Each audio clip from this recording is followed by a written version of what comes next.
Making a conlang can seem like a scary or daunting task. People who treat conlang as an art form can spend years upon years developing their conlang and months just preparing it.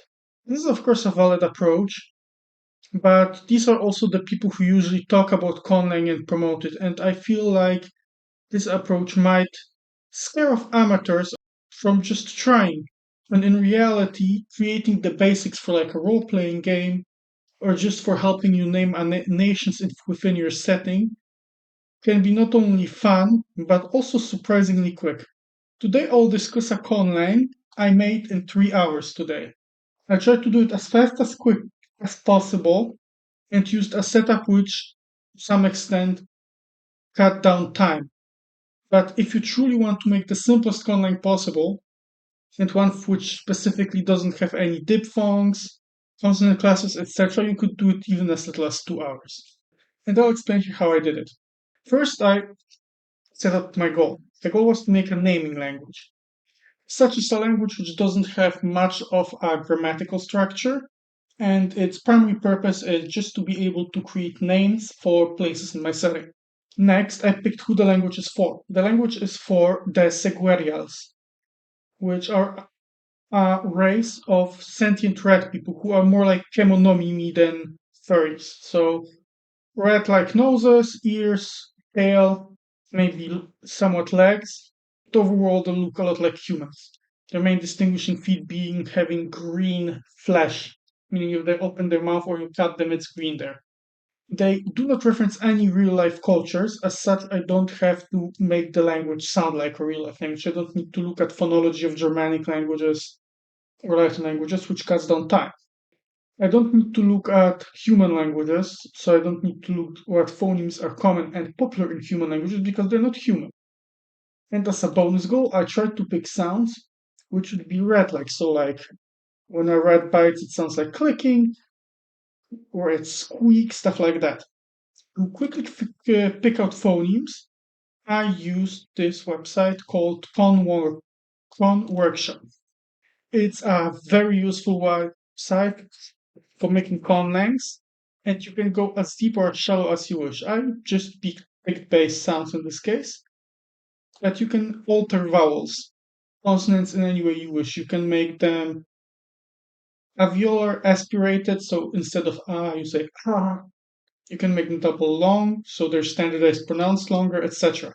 It's a very useful website.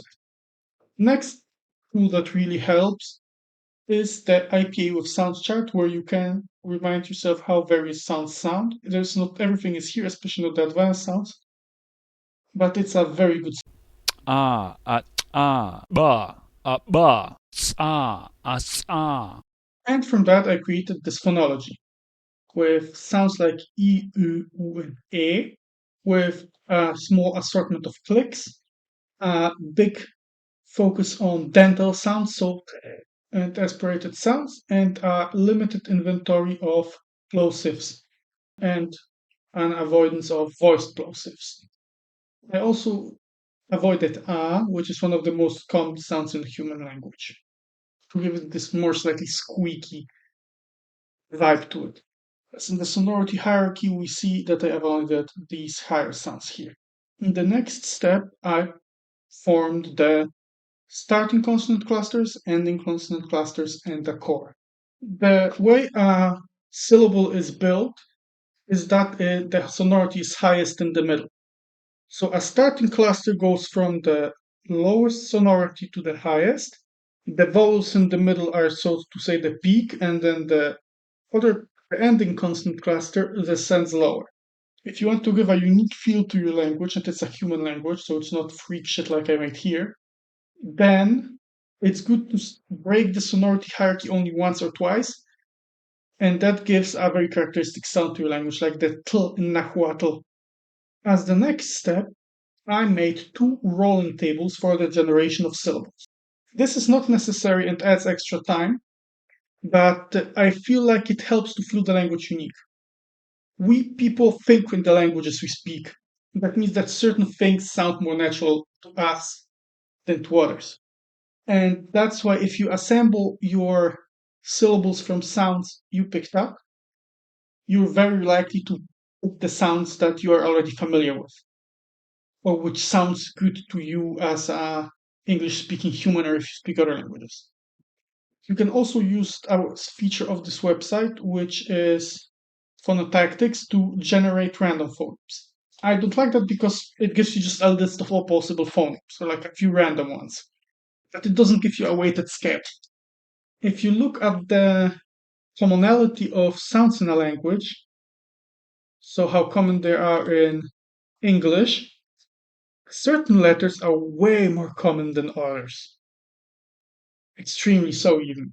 That's because even though the human mind wishes to put everything equally in equal proportionality, in reality, languages, most natural phenomenon, are a Gaussian curve. So, to use this chart, I first roll a 1d10. If it is between 1 and 9, I roll on this chart. And if it's not, I roll on this one. To create a full syllable, I need to roll a vowel, a starting consonant, a vowel and two consonants, or a vowel cluster, a starting consonant cluster, and an ending consonant cluster. If one of the criteria is not met, like, for example, no starting consonant cluster or two ending consonant clusters, then I simply leave it out and we have an open syllable. A syllable doesn't need to be closed. Instead of ot, you can have a to, or ot as a syllable. Next, you need to pick a word order. This is not that important. You can honestly change it up later, especially if you're just planning to use it for naming, because things will usually have names like river next to river, or river meeting place, or big tree town, stuff like that, if you try to name it literally. In this case, I will go with a SVO language order, because the language is already weird enough as it is based on the sounds. No need to complicate the grammar. And as said, I can change it later because the biggest constructs I will have for now will be 3 words. And with that, I can name my first towns. As you know, we're talking about French people, so how do I name my first town? Let's say they live underground, so let's say Big River Cave. So first we generate the word for big. And that's how you can create a small dictionary very easy. Big. We go to the dice roller, 10, 3 dice, 2, 8, and 10. So we only roll on the consonant on the table here. So now 3 times 100. 40, 96, and 12. 40 and 12 is E. So nu. I forgot to fill out this chart completely. Well, a quick break here, I guess.